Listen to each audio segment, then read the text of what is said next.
Hello, everybody. I hope everybody is doing well. So my name is Rajdeep Kalita, and today I'll be teaching you guys a very basic and very important concept related to C++, and that is iterative statement. All right. So maybe before I start, I just want to say that I have made a couple of assumptions. The first assumption is that I'll like to keep this video short. So I think that even in iterative statement we can go into very complex things, right? It is unending, but we'll limit it to how the program flows. Then this is just for basic clearing your foundation, because when you clear your foundation you can go for higher problems. All right, you can nest loops, and you can go for conditional statements, and you can solve variety of problems. So we'll solve one problem at the end, but as I said, we'll keep this video very concise and short. Next thing is, I am hoping that you guys are kind of clear with the basics of C++. Okay, and I will understand if you do not know anything about C++ and you've given up all hope, your sans hope. I understand that, because look at this. I mean, if somebody sees it first glance, a layman will not understand it. It's very easy to lose hope. Okay, I understand that. Just don't do justice with it. But for this video, I can't really go into everything and make you understand how everything is working, why you using this operator. Okay, I'm hoping you have a very basic level of understanding of why these operators are used, what does this mean, what why this at the end. I hope you understand. Okay, so let's not waste any more time. Let's just get into it, and with the flow, you'll keep on understanding. Okay. So before we start with iterative statements in C++, you have to understand, what does iteration mean?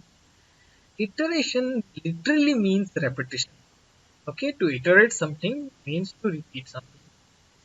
But in C++ or in Python or any other, as I was saying, uh, in C++ or in Python or any other computer language, iterative statements are a solution to repetition. Okay, mind my words. You write it down somewhere. These words you won't find on the internet. You won't find on any book. What are iterative statements? They are the solution to repetition. Why do I say that? Suppose there is a simple problem that print out your name once. So what do? We just go and write this, and under the main function we write p out. And between these two, we write our name, and we end it with this operator, right? Return 0. I hope you understand what these things do. If you don't worry. We're just concerned with this thing today, and we'll understand it very well. Okay, so getting back to my question, if you are asked to write your name, print out your name, what do? You use out. My name is, between this inverted commas you write, my name is Rajdeep. Okay, or just Rajdeep. But suppose the problem says, write your name 1,000 times. If they asked me to write it 3 times, maybe I could have repeated this sentence 3 times. Okay, but 1,000 times I am not going to type this. Okay, it's just not viable. And if that is how coding was done, we still be living in 1970. Okay, and we have to be very proficient with our code. Okay, we'll get back to that. But so to write this name 1,000 times, it will be a arduous task. That is where iterative statements come. They rescue us from this repetition. They say, okay, don't worry, I can help you out. And to help us out, we have three tools, okay, in C++. And those are, you might know them. Those are the for loop, the while loop, and the do while loop. Okay, and there are very fundamental differences to how they work, how why we use them at places where we use them. Okay, basically we can use all these loops in all problems. Okay, there is no there is no limit to it. Like, if there is a finite problem, you use for loop. You might have heard somewhere. It's not true. We can use any loop anywhere. So let's get into it. Let's understand the first tool that we have, and that's the for loop. So I'll just ignore these parts. Okay, I'll just go into this. So in for loop, so as I was saying, In for loop, we have to understand syntax. So if any for loop starts with the keyword for, bracket open, bracket close, and inside the bracket we'll see three statements. Remember this, we see three statements.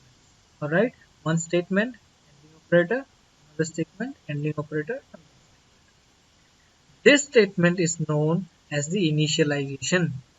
Okay, this statement is known as the conditional statement, and this statement is known as the increment statement.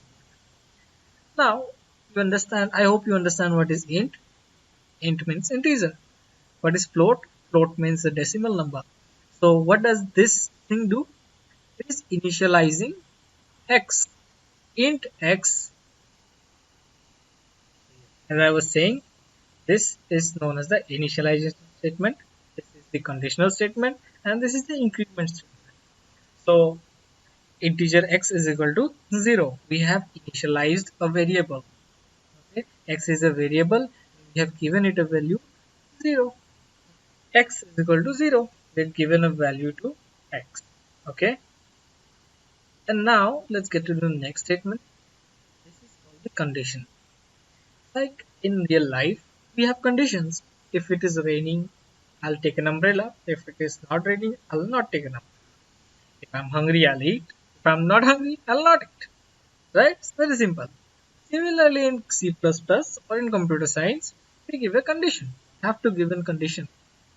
And then we have to manipulate the variable that we have initialized. Okay, in the most simplest of problem, we manipulate the variable that we have initialized. Okay, we check if the variable is meeting our condition, and then we have to manipulate.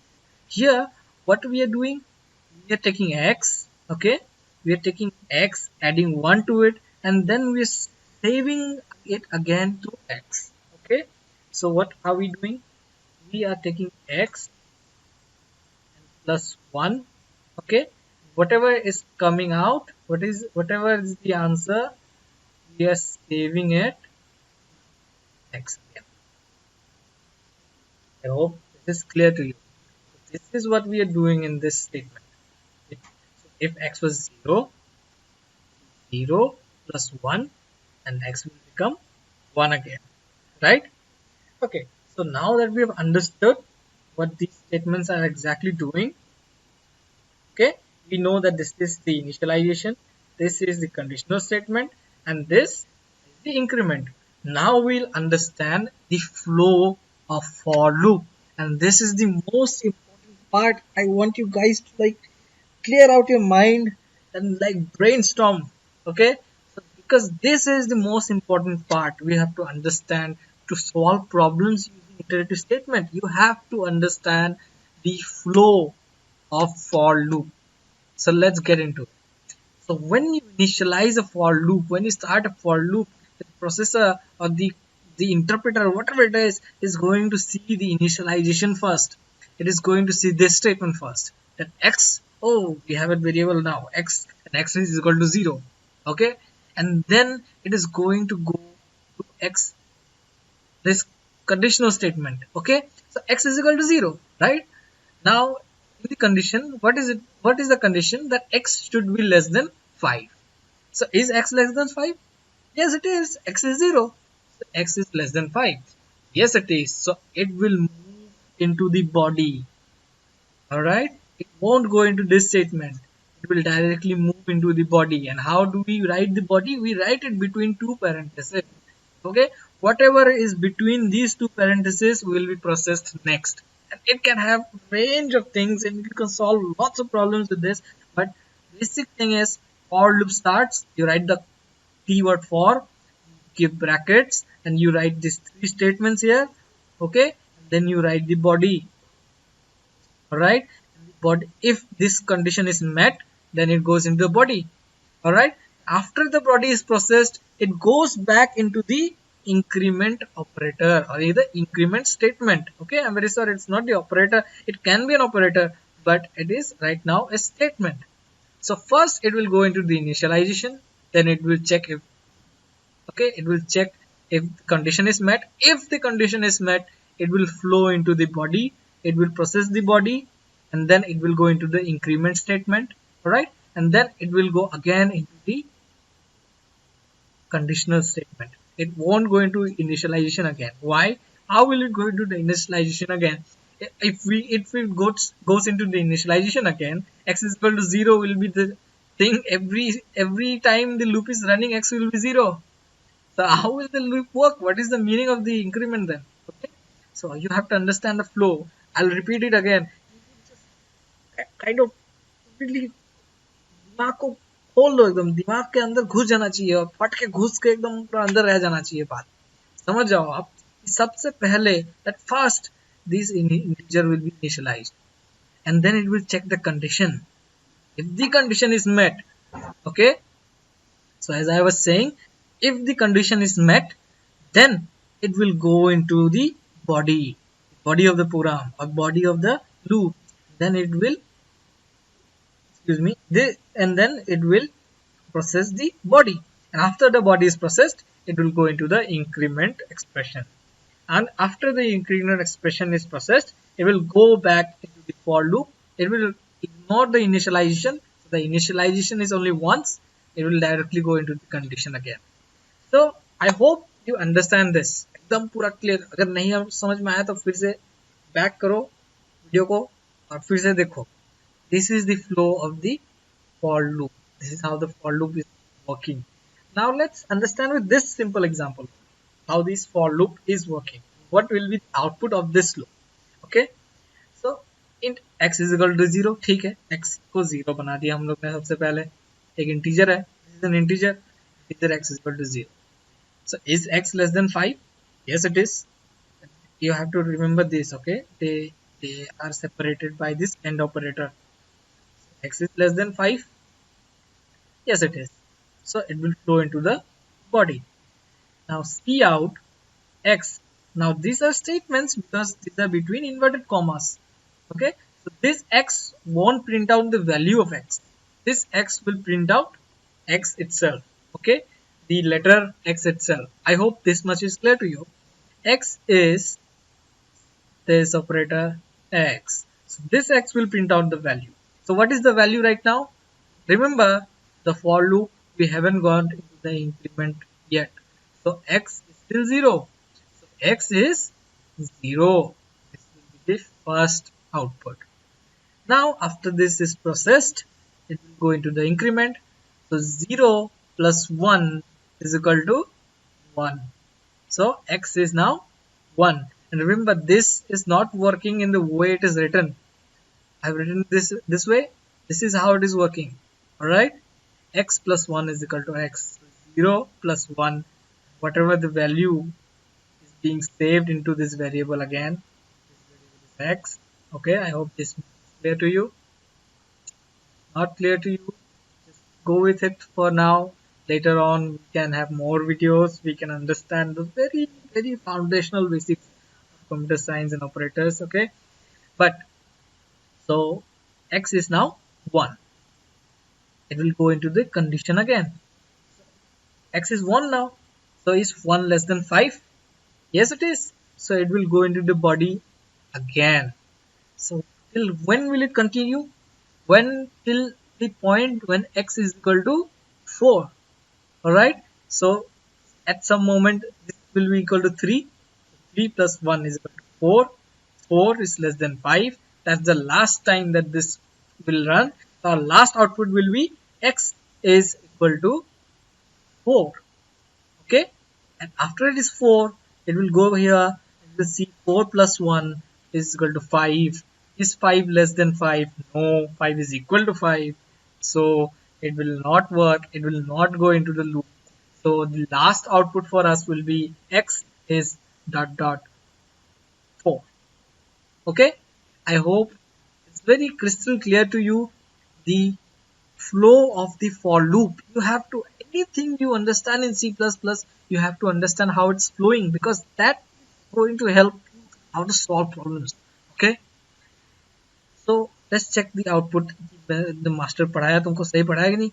So you see the first output is x is equal to x is ... 0. X is 1. X is 2, x is 3, x is 4. This is going to be the first output, this is going to be the last output, and the whole loop is going to run 5 times. Okay, don't be confused with this. Loop is running 5 times, but the values of x are 0, 1, 2, 3, 4. Okay, why? Because we initialize it 0 and we are ending it at 4. 4 is less than 5. But the loop is running 5 times. So suppose this thing had nothing to do with printing out the value of x. Okay, we just had written C out Rajdeep here. So how many times would Rajdeep be printed or my name be printed? It would be printed 5 times. So you initialize it with 0. If you write this statement, it goes, you can run it for 5 times. I hope this is crystal clear to you. Now, to make this statement easy, x is equal to x plus 1. We don't use this. Okay, we don't use this. This is very well and good. This is correct and this is simple also. But what do we use? We use x plus. Okay, x plus. This is what we use. What does this mean? This means x को increment कर दो 1 से, जितना भी x का value हो उसको 1 से बढ़ा दो. Alright, if we wrote it as m plus plus, okay, will this work? It won't work because the variable we are working with is not, it is not m, it is x. Alright, so we have to write x plus plus. So just a very clever anecdote for you. At first C came out, right? C came out first. So why do you think it's called C++ now? It's like हमने C का value बढ़ा दिया. You understand? और हमने इसको कैसे बढ़ाया? That we can have a long talk later, right? हमने C++ को कैसे improve किया C से. But let's go back into the for loop. If there is any doubt, you pause and you go back and you listen to my words very carefully. एकदम दिमाग को फट के घुस जाना चाहिए फ्लो कैसे कर रहा है for loop, right? So we won't see any more examples of for. We'll go directly into the while loop. Okay. So this is an example of while loop. I hope you can see this. So in the while loop, just like in the for loop, there will be an initialization, there will be a condition, and there will be an increment. These three things are common to all loops. Otherwise, loops can't work. And I hope you understand how these things work. Okay. So in the while loop, we initialize the variable that we are going to work with outside of the loop.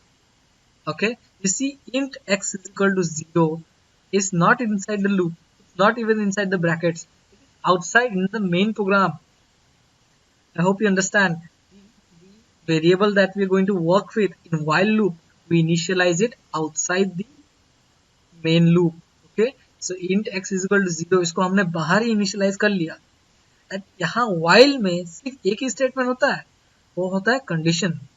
While x is less than 10, see out x. Right? So simple. अगर देखें x 0 होता है, while क्या x 10 से कम है, is x less than 10? Yes it is. So it will go into the loop, see out x. पहले 0 print out होगा, right? And then x plus plus. This thing that I talked to you about, this is actually x is equal to x plus 1. Yeah?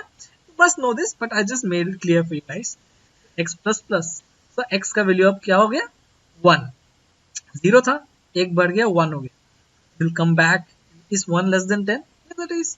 So it will go into the loop again, see out 1, x will become 2, and till time x is 9, the last value will be 9. Okay? And after this loop is done, it goes 10, then it will check 10 is less than 10. It won't work because 10 is not less than 10, 10 is equal to 10. So it won't go into the body, right? So it will skip the body, and then it will come to the main program again, see out, end l means end the line, end the line. It basically will give you two, like जो Microsoft word या notepad में आप enter enter मार के दो line skip कर देते हो, वैसे ही वो काम कर रहा है, ठीक है. So end l and then see out, I am out of the loop. Okay, the loop will print out 0 1 2 3 4 5 6 7 8 9, and then two gaps, and then it will print out, I am out of the loop. Is this, you see, 0 1 2 3 4 5 6 7 8 9, it will give you two gaps, and this out of the loop. And why is it printing this way? Why is it not printing 0 1 2 3 4 5 6 7 and 9? Why is it printing horizontally? Okay, I hope that concept is clear, because we have ended with this is how it works. And if you don't understand this, don't worry, it's very simple, we can understand it some other time. Okay, now let's go into the do while loop. I hope the while loop is clear. As for loop आपको clear हो गया ना, आपको समझ में आ गया for loop का कैसे flow होता है, तो while loop एकदम simple है. Okay, just the thing difference is we initialize the variable that we're going to work with outside of the loop. That is how it works. Okay, and let's go into the do while loop. So we have a very simple example of do while loop here. It's the same thing. Okay, just क्या है, while loop में हमने condition को पहले check किया, right. हमने देखा while क्या x लेस देन 10 है, हाँ है, तभी जाओ अंदर, ठीक है. लेकिन डू while लूप में क्या होता है, जैसे सेम इनिशियलाइजेशन वी डू, लेकिन outside of the main loop. हाँ, we do initialization in the while and do while loop. We are initializing the variable that we are going to work with outside of the loop, and then we're going to do do this while this. alright, so पहले body में घुस जाते हैं हम लोग, पहले सी out I कर लेते हैं. सो आई का वैल्यू 0 था, तो ये आई आएगा. आप, I hope this is clear to you. Do you know what this is new line. Endl जैसे काम करता है, न्यू लाइन भी वैसे ही काम करता है. so I 0 and then I plus plus, I will become 1. It will come to while. Is I less than 5? Yes, because I is 1, right? Excuse me. So I is 1, so it will go back and it will do the same stuff again. So 0 1 2 3 4. Okay, 4 तक ये out 4 तक print होगा. Okay, we have an output here. I don't think we have the output here, but this is, I hope you understand एकदम clear concise में how for loop is working, how while loop is working, and how do while loop is working, how these loops are fundamentally working. And एक बहुत आप common question में answer कर देता हूँ, this is a bonus. Okay, that can you differentiate between the while loop and the do while loop? Comes in your exams every time, even in 11th and even in 12th it will come. It will come because this is a very common question. Can you differentiate between the while loop and the do while loop? So all the other differences aside, there are very simple differences. You understood that we write do first and then we go into the body, and then we check the condition later. But there is a very logical difference between the two. Okay, so you see, in the while loop, if you initialized int x as 13 or anything that is not less than 10 or 10 plus, will it enter into this body? No, it won't. Think about it. If x is equal to 45, okay, so while 45 less than 10, is 45 less than 10? No, it is not. So it won't ever go inside the body, right? It won't go into the body. But in the do while loop, suppose you initialize I is equal to 50 or anything more than 5 or equal to 5, right? If you initialize I as 10, it will still go inside the body at least once. I hope this is clear to you, because you see, it is entering the body first, then it is checking the conditional statement. So in the do while loop, it doesn't matter what your initialization is. It really doesn't matter. It will run the block of code inside the body at least once. And to go further with the body, it has to go under the condition, it has to satisfy the condition. That is true. But at least once this body is going to run. Doesn't matter what I is. I hope this is crystal clear to you. And I think we're going to stop the recording for now. I was hoping that I can give you some more pointers. I was hoping that I can go into this website. It's known as CodeChef and solve a very simple problem for you guys so that it becomes more crystal clear to you. But let us keep that for some other day. And as of today, it is 5th of September. Uh, Coincidentally, uh, Teachers' Day. And even though I have completed my BTech and I am in line for some very different kind of jobs, very technical jobs, but I really hope that in my future I can do this for free for students like you, and I can really help students like you out and make you understand, do justice with this beautiful subject. C++. Okay, so I really appreciate any feedback you guys have, and do make me do make me also better. And I thank you all. Thank you for your time. And, any feedback would be appreciated. Right? I'm going to end the recording here. Have a nice day, everybody.